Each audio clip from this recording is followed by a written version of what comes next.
हस्तिनापुर की भीति और भीष्म के बाणों का बल अब भी वही है। दूसरी बात, यदि भीष्म ने तुम्हारा बल देखा है तो कर्ण का कौशल भी। इस योद्धा को बालक समझना तुम्हारे जीवन की बहुत बड़ी भूल सिद्ध होगी। कदाचित यह युद्ध तुम्हारी प्रथम पराजय लेकर आए, या कदाचित तुम्हारे लिए दुर्गम विजय पथ।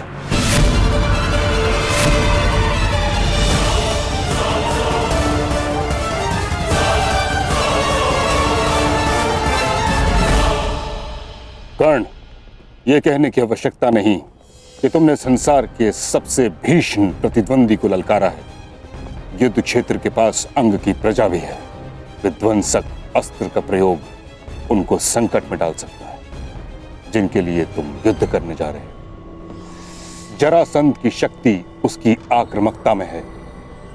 उसे अवसर मत देना कि वो तुम पर वार कर सके। प्रारंभ से ही मुझे मगध नरेश को पीछे हटाना है। पहले उनकी युद्ध नीति को समझना है और फिर उसे चूर चूर करना है।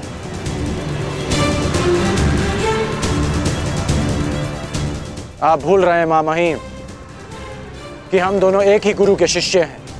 मुझे स्मरण है कर्ण, और तुम भी स्मरण रखना कि ये कोई रंगभूमि नहीं, वास्तविक युद्ध भूमि है। और तुम्हारे समक्ष कोई राजकुमार नहीं, संसार का सबसे विकट प्रतिद्वंदी खड़ा है। मेरा लक्ष्य केवल परिवर्तन है मामहीम। मेरा केवल एक ही शत्रु है, अन्याय, जो हर बार नए रूप में आता है। रंगभूमि में राजकुमार बनकर और युद्ध भूमि में मगध नरेश बनकर। परंतु ये राधेकर्ण जीते जी इस अन्याय से कभी हार नहीं मानेगा। ईश्वर करे तुम्हें विजय प्राप्त हो कर्ण।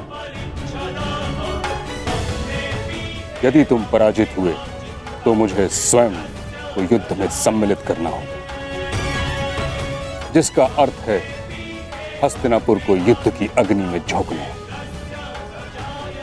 तुम्हारे मित्र दुर्योधन ने तुम पर विश्वास किया है, उसकी परीक्षा में खरे उतरना है तुम्हें कर्ण।